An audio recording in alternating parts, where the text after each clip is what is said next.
এখন আমার কাছে একটি ফোন আসছে, এটা হচ্ছে রিয়েলমি একটি ফোন। এই ফোনটার সমস্যা হচ্ছে যে ফোনটা যখন আপনার কাস্টমার ভাই কিছুক্ষণ আগে ছিল, উনি বাসায় গেছে, এই যে ফোনটা আমি চালু করলাম, চালু করার পরে যে বিষয়টা হয় সেটা হলো যে বন্ধ হয়ে ঝিরঝির হয়ে বন্ধ হয়ে যায়। তো এখানে দুইটা বিষয় থাকতে পারে। এক, এই ফোনটা যদি অনেক জোরে আঘাতপ্রাপ্ত হয়ে থাকে তাহলে ফোনটি আপনার হচ্ছে সিপিইউ বা মাদারবোর্ড জনিত কোনো সমস্যা, যেগুলো আপনার নিচ থেকে লাইন কেটে গেলে বা বলগুলো ভেঙে গেলে এই সমস্যা হয়। আর একটা হচ্ছে ডিসপ্লে থেকে সমস্যা হতে পারে। তো এখন এখানে আর একটা কন্ডিশন, কাস্টমার ভাই আমাকে বললেন যে ভাই এই ফোনটাতে যখন আমি চার্জার কানেকশন দিই, ঠিক আছে, এই চার্জার এই যে ফোন কিন্তু বন্ধ হয়েছে, লক্ষ্য করেন ফোনটা কিন্তু বন্ধ হয়েছে।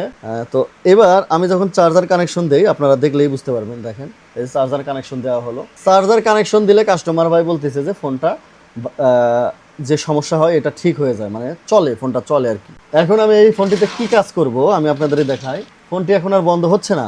এখন আমাদের কাজ করতে হবে এই যে এখানে এই যে ফিউজ, এই ফিউজ আইসিটা হচ্ছে ব্যাটারির যে সার্কিটটা আছে ওইখানে এটাকে রিপ্লেস করে দিতে হবে। আর রিপ্লেস করলেই এই ফোনের সমস্যার সমাধান হয়ে যাবে। তো আমি আগে চালু করে দেখি আসলে কাস্টমার ভাই যে কথাটা বলছে সেটা আসলে সঠিক কিনা। কিছুক্ষণের মধ্যে চালু হবে। এই যে দেখেন এখানে যে আন্টির ছবি আসছে, ওনার ছেলে এসে দিয়ে গেছে। তো ফোনটা কিন্তু চালু হয়েছে, কিন্তু চার্জার খুললেই ফোনটা কি হলো, ধাপ করে বন্ধ হলো। দেখেন এই যে ধাপ করে বন্ধ হলো এবং আবার অটো চালু হয়ে গেল। তার মানে এখন আমাদের এই ফিউজ আইসিটা চেঞ্জ করতে হবে। এখন অনেকে বলছেন যে ভাই ফিউজ আইসির পরিবর্তনে আমি কি পরিবর্তে এই জাম্পার ওয়্যার ব্যবহার করতে পারবো কিনা? হ্যাঁ, ব্যবহার করতে পারবেন। কিন্তু আমি বলি যে ভাই দেখেন, একটা আইসি যদি রিপ্লেস করে দেন, এই কাস্টমার ভাই এই ফোনটা এবং এই ব্যাটারিটা অনেক দিন চালাতে পারবে।